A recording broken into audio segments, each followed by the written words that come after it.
In many major historical events before the Prophet Muhammad, peace be upon him, we rarely hear of the Jews being prominently involved.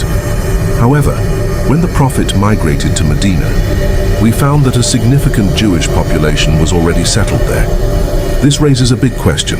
How did so many Jews end up in Medina?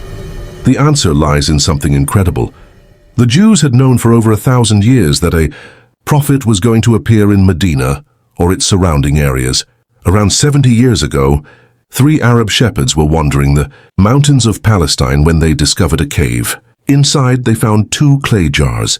They opened them and found ancient scrolls and papers inside. Thinking they were worthless, they sold them in the market for a few coins.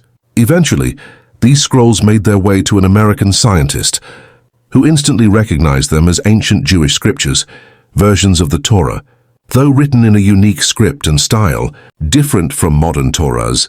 Dr. John C. Trevor compared the scrolls with the oldest known Torah at the time, which was about 1,800 years old.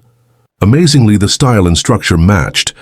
The scientist had the scrolls carbon dated and discovered that the material was over 2,200 years old, making these some of the oldest Torah manuscripts ever found, even older than the time of Prophet Isa, alayhi salam. These scrolls contained parts of the Torah, including prophecies by the Jewish prophet Isaiah, who is also considered a true prophet by Christians and Muslims. In one of his prophecies, Isaiah foretold the destruction of the Babylonian King Nebuchadnezzar, who had wreaked havoc upon the Jews, and that a man would rise and return the Jews to their homeland. That prophecy was fulfilled hundreds of years before the Torah scrolls were even written by Cyrus the Great, the Persian emperor. Many modern Islamic scholars also consider Cyrus as Dhul-Qarnayn mentioned in the Quran, but the prophecy that led the Jews to Medina was something even more intriguing.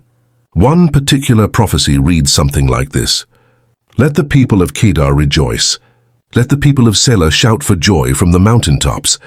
Let them glorify their Lord." Let's break this down. Who is Kedar? Kedar was the second son of Ishmael as the son of Prophet Ibrahim alayhi salam. The descendants of Kedar settled in Arabia and established a strong civilization. Prophet Muhammad, PBUH, himself was a descendant of Kedar. What is Sela? The word Sela still appears in the Torah today. It refers to a mountain.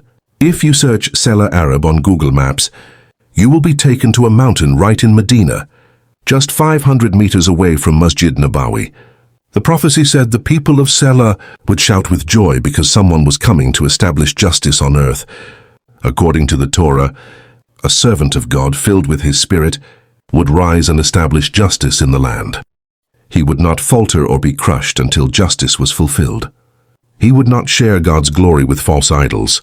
All of this pointed clearly to a prophet rising not in Jerusalem, but in Arabia. Knowing this, many Jews migrated from Palestine to Medina and nearby areas, hoping to meet this future prophet. After a Roman-Jewish conflict, a large number of Jews relocated to Medina, especially to Khaybar, a rich area near Medina which they made their headquarters. The Arabs of Medina were impressed by the Jews' intelligence and business skills, just as people admire Jewish innovation today. As Jewish numbers increased, ties between Arab tribes and Jewish clans developed. The Jews would often say to the Arabs, "Do what you want now, but when our prophet comes, we'll show you." These statements caused fear among the Arabs. For generations, they were told that a prophet would soon arrive. Then one day, a man named Mus'ab ibn Umair arrived from Mecca and introduced Islam to the people of Medina. He said a prophet had appeared in Mecca, an Arab who speaks their language. This shocked the people of Medina. Could this be the very prophet? The people of Medina immediately accepted Islam. In fact, they were the first city to embrace Islam. But when the Jews found out that the prophet had come not from among them, but from the Arabs in the land, they refused to accept that this was the promised prophet. Yet some Jews did accept Islam and even gave their lives for it. It was through them that the Muslim scholars later discovered the prophecies about the Prophet Muhammad, PBUH, in the Torah. This is also why Salman al-Farsi, a Christian monk in search of the truth, was told by his teacher to go to Medina because a prophet was about to appear there. Despite the clear signs, most Jews rejected him and began plotting against the prophet. Their power was ultimately broken in the Battle of Khaybar, after which all of their wealth accumulated over centuries was seized by the Muslims. It became clear to the Quraysh and everyone else, if Khaybar has fallen, Makkah is next.